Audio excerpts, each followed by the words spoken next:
Hi guys. Welcome. I'm sorry.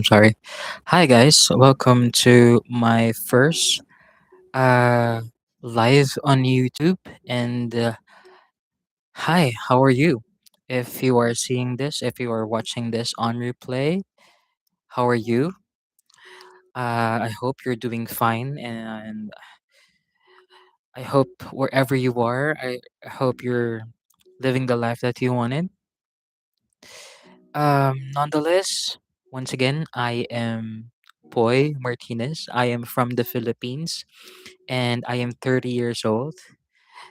Yeah, that's pretty much it for now.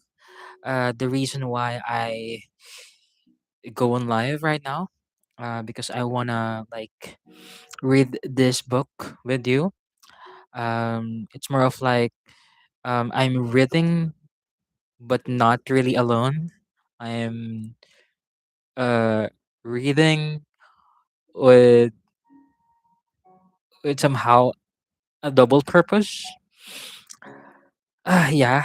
But I just wanted to just read this book and also, I mean, make this live as um a proof that I read this book. I started reading this book. So yeah, I just want to share that I'm gonna read this book first, or the chapter two specifically, and the chapter two of this book. And after reading the whole chapter, I'll try to somehow share my thoughts of everything that I have read. So yeah, without further ado, I'll just yeah. If you have this book, better that you open it once again and read this with me.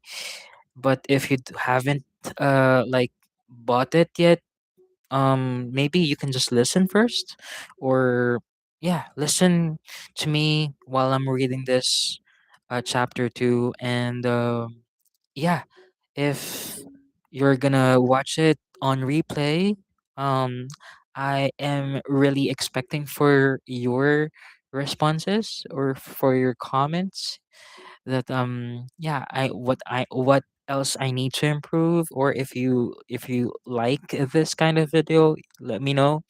I really appreciate, I will appreciate that. But yeah, once again, without further ado, I'll read this whole chapter, Happiness is a Problem, from the book The Subtle Art of Not Giving a F. Okay? So yeah, let's begin. Alright. So, chapter 2, Happiness is a Problem. About 2,500 years ago, in the Himalayan foothills of present day Nepal, there lived in a great palace a king who was going to have a son. For this son, the king had a particularly grand idea. He would make the child's life perfect. The child would never know a moment of suffering, every need, every desire would be accounted for all or for at all times. The king built high walls around the palace that prevented the prince from knowing the outside world. He spoiled the child, lavishing him with food and gifts, surrounding him with servants who catered to his every whim. And just as planned, the child grew up ignorant of the routine cruelties of human existence. All of the prince's childhood went on like this. But despite the endless luxury and opulence, the prince became kind of pissed off young man. Soon every experience felt empty and valueless. The problem was that no matter what his father gave him, it never seemed enough, never meant anything. So late one night, the prince snuck out of the palace to see what was beyond its walls. He had the servant drive him through the local village, and what he saw horrified him. For the first time in his life, the prince saw human suffering. He saw sick people, old people, homeless people, people in pain, every even people dying. The prince returned to the palace and found himself in a sort of existential crisis. Not knowing how to process what he'd seen, he got all emo about everything and complained a lot. And, as is so typical of young men, the prince ended up blaming his father for the very things his father had tried to do for him. It was the riches the prince thought that had made him so miserable, that had made life seem so meaningless. He decided to run away. But the prince was more like his father than he knew. He had grand ideas too. He wouldn't just run away, he would he would give up his royalty, his family, and all of his possessions and live in the streets, sleeping in dirt like an animal. There he would starve himself, torture himself, and beg for scraps of food from strangers for the rest of his life. The next night, the prince snuck out of the palace again, this time never to return. For years he lived as a bum, uh, discarded and forgotten remnant of society, the dog shaped cake, cake to the bottom of the social totem pole. And as planned, the prince suffered greatly. He suffered through disease, hunger, pain, loneliness, and decay. He confronted the brink of death itself, often limited to eating a single nut each day. A few years went by, then a few more, and then nothing happened. The prince began to notice that his life of suffering wasn't all that it was cracked up to be. It wasn't bringing him the insight he had desired. It wasn't revealing any deeper mystery of the world or its ultimate purpose. In fact, the prince came to know what the rest of us have always kind of known, that suffering totally sucks, and it's not necessarily the meaningful either. As with being rich, there's no value in suffering when it's done without purpose. And soon the prince came to the conclusion that his grand idea, like his father's, was in fact a terrible idea, and he should probably go do something else instead. Totally confused, the prince cleansed himself up and and found a big tree near a river. He decided that he would sit under the tree and not get up until he came up with another grand idea. As the legend goes, the confused prince sat under that tree for 49 days. We won't delve into the biological viability of sitting in the same spot for 49 days. But let's just say that in that time the prince came to a number of profound realizations. One of those realizations was this: that life itself is a form of suffering. The rich suffer because of their riches. The poor suffer because of their poverty. People without a family suffer because they have no family. People with a family suffer because of their family. People who pursue worldly pleasures suffer because of their worldly pleasures. People who abstain from worldly pleasures suffer because of their abstention. This isn't to say that all suffering is equal. Some suffering is certainly more painful than other suffering, but we all must suffer nonetheless.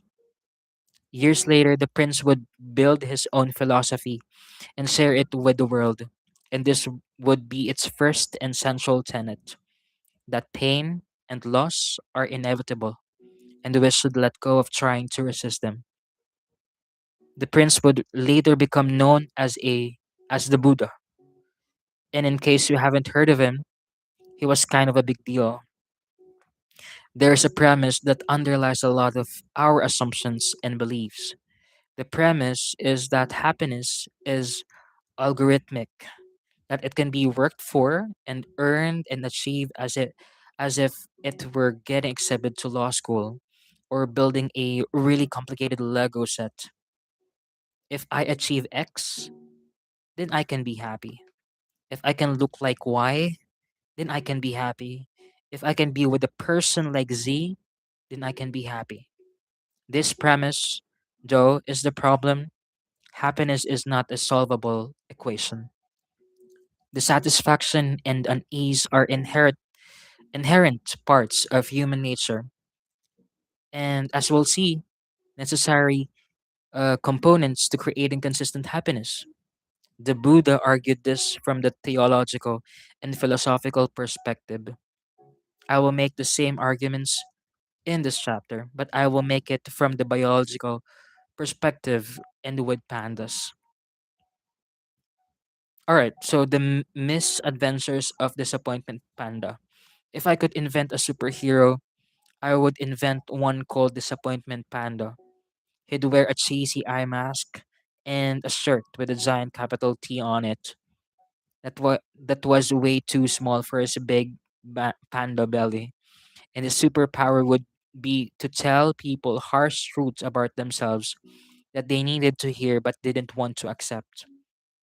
He would go door to door, like a Bible salesman, and ring doorbells and say things like, "Sure, making a lot of money makes you feel good, but it won't make your kids love you." Or if you have to ask yourself if you trust your wife, then you probably don't. Or what you consider friendship is really just your constant attempts to impress people. Then he'd tell the homeowner to have a nice day and saunter on down to the next house. It would be awesome and sick and sad and uplifting and necessary. After all, the greatest truths in life are usually the most unpleasant to hear. Disappointment Panda would be the hero that none of us would want, but all of us would need. He'd be the proverb proverbial vegetables to our mental diet of junk food. He'd make our lives better despite making us feel worse. He'd make us stronger by tearing us down, brighten our future by showing us the darkness. Listening to him would be like watching a movie where the hero dies in the end. You love it even more despite making you feel horrible because it feels real. So while we're here, allow me to put on the disappointment panda mask and drop another unpleasant truth on you. We suffer for the simple reason that suffering is biologically useful. It is nature's preferred agent for inspiring change. We have evolved to always live with a certain degree of dissatisfaction and insecurity because it's the mildly dissatisfied and insecure creature that's going to do the most work to innovate and survive. We are wired to become dissatisfied with whatever we have and satisfied by only what we do not have. This constant dissatisfaction has kept our species fighting and striving, building and conquering. So, no, our own pain and misery aren't a bug of human evolution, they're a feature. Pain, in all of its forms, is our body's most effective means of spurring action. Take something as simple as stubbing your toe. If you're like me, when you stub your toe, you scream enough four-letter words to make people Francis cry. Sorry, to make Pope Francis cry. You also probably blame some people or some poor, inanimate object for suffering. A stupid table, you say. Or maybe you even go so far as to question your entire interior philosophy based on your throbbing foot. What kind of idiot puts a table there anyway? Seriously? But I digress. That horrible stub toe induced pain, the one you and I, the Pope, hate so much, exists for an important reason. Physical pain is a product of our nervous system, a feedback mechanism to give us a sense of our own physical proportions, where we can and cannot move, and what we can and cannot touch. When we exceed those limits, our nervous system duly punishes us to make sure that we pay attention and never do it again. And this pain, As much as we hate it, it's useful or is useful. Pain is what teaches us what to pay attention to what we're young or careless. It helps show us what's good for us versus what's bad for us. It helps understand and adhere to our own limitations. It teaches us not f around near hot stoves or stick metal objects into electrical sockets. Therefore, it's not always beneficial to avoid pain and seek pleasure, since pain can, at times, be life or death important to our well being. But pain is not merely physical. As anyone who has had to sit through the first Star Wars prequel can tell you, we humans are capable of experiencing acute psychological pain as well. In fact, research has found that our brains don't register much difference between physical pain and psychological pain.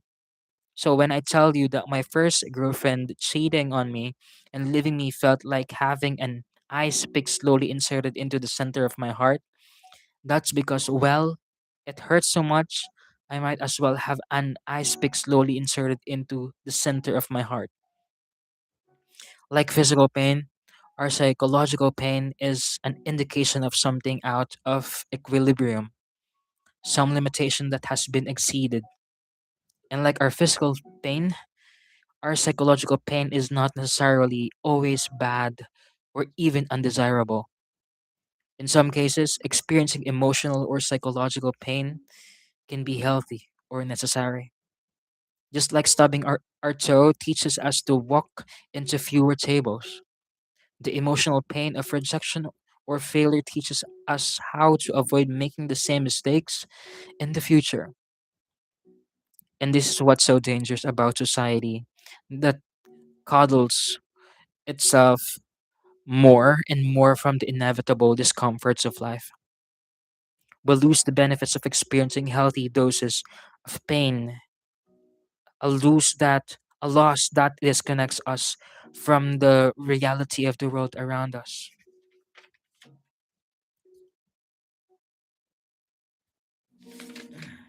Wow.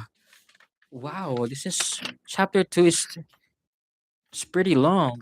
I didn't know. I mean, it's really hard for me to. Wow, I'm having a hard time to read o- the whole chapter two, or even like reading or read a whole chapter in one sitting. So probably, yeah. For now, I'll just yeah, read some pages of the chapter two, probably 4 to 5 pages. That's more than enough for now, because I have a lot of thoughts to share. Okay, um, probably. Okay, can you guys hear me? Can you guys see me? I'll just share my thoughts now. Okay, I'm seeing myself on the screen, so this is the camera. I'll try to look at the camera frequently, but yeah. Wait, water break. Okay.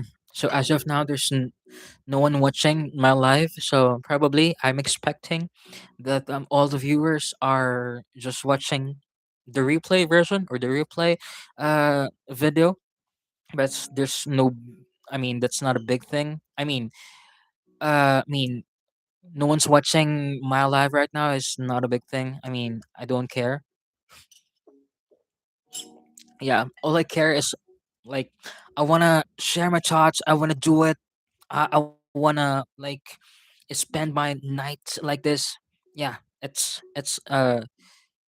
evening. Oh no, it's not an evening. It's already 12:44 in the morning here on my time. So yeah, okay, okay. I have a lot of thoughts to say. Probably, yeah. Happiness is a problem. Um, Happiness doesn't come from avoiding problems.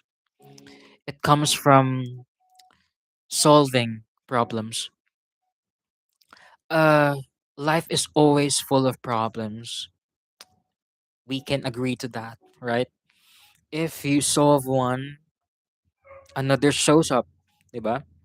Oh, I'm sorry, that diba is like a Tagalog word. So yeah, instead of chasing a problem, problem free life, you should choose better problems. Oh yeah, can I pause the live? Wait, I'm not sure because my brother is here and I just need to open the door for him or the gate. Wait, if you could just wait for me for a little for a second. Wait.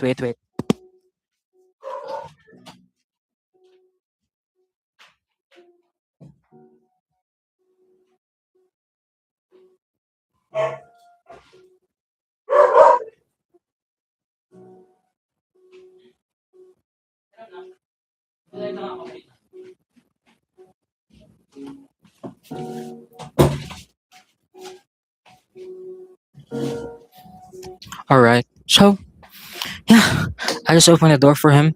Okay, going back to what I'm trying to say. So um, the key points probably explained.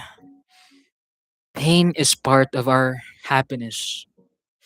If you could remember the the the movie Inside Out, all of the emotions are valid or are are are essential because we I mean there's a certain part of the movie that the first part or the first the Inside Out one, yeah, there's a certain part of it like forgot his name or the main character, I forgot her name. But yeah, joy, the emotion. I mean, they're trying to, or parang, it's more of like I mean, she's trying to avoid any emotions. Um, like she wants uh to feel joy in every second of her life. The main character, and there's a certain part of it, like um, she saw that before the happiness or before the main character feel the certain happy moments of his or of her life prior to that specific moment, she felt sad and alone, if you could remember that certain part of the movie. So what I'm trying to say, pain is really part of happiness. You can't separate happiness from struggle, from pain, from circumstances. Example, like going to the gym hurts but the pain leads to growth, right? So the question is, what kind of pain are you willing to deal with, right? So it's more of like, oh, I like, it's a matter of choice. We do have a choice, we do have an option. So what else? I mean, second, probably the key point of uh having pain or having problems, or like problems never disappear. Like, do you agree that problems never disappear? Even rich, poor, successful or not, everyone has problems, right? The difference is what kind of problems you have. So um another key point would be um choose your struggles wisely. Yeah. Uh choose your battle, actually.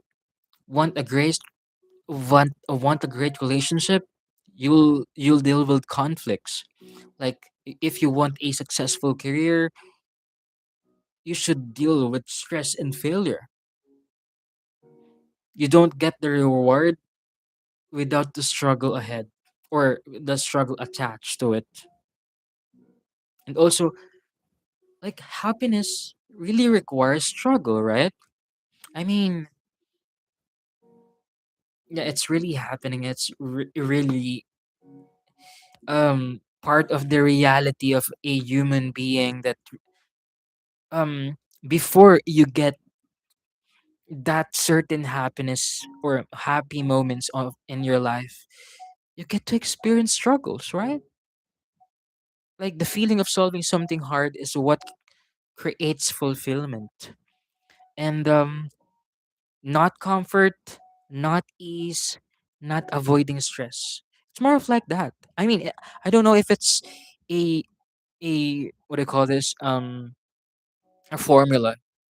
Like in order for you to have the happiness in this world, you should like have a lot of struggles first. I don't know, but in order for us to somehow experience true and real happiness somehow, there has to be struggles, right? Am I right? Because like it's really it's it's really part of the reality. Like I don't know, like happiness isn't something you find. It's something you earn by dealing with better problems. Yeah, I just don't know. I mean, yeah, it's really hard to explain. I mean, happiness and pain are subjective, case to case basis. But for me, yeah, I do believe I do believe in this certain part of the book, the chapter itself. I mean, the happiness is a problem. You get to choose your problem. You get to choose what uh um struggles you would like to face, and then you'll receive happiness. You'll be happy after it afterwards. Yeah. Well, thank you for this book. Probably I'll read some of the chapters with you guys. But for now, that's all of my thoughts, my understanding about happiness is a problem. Yeah. And if you like this kind of content, I mean, don't forget to, or just don't hesitate to like comment any uh like suggestion, or like if you like it, comment down below. I want to hear your thoughts too. Or if you do have any thoughts about the certain chapter of this book, I want to know too. Cause yeah, this is an open conversation. I want to know your thoughts too. And yeah, for now, wherever you are, whoever you are, I hope you're having a good night or a good day. If you are studying right now, I hope um your heart and mind will be fulfilled with happiness too. Yeah, because we all deserve to be happy. And yeah, before I end this live or end this video, please, this is a reminder for you. Don't ever forget to live the life with happiness. Live your life with happiness. We all know it's a choice. Choose to be happy all the time. Bye now.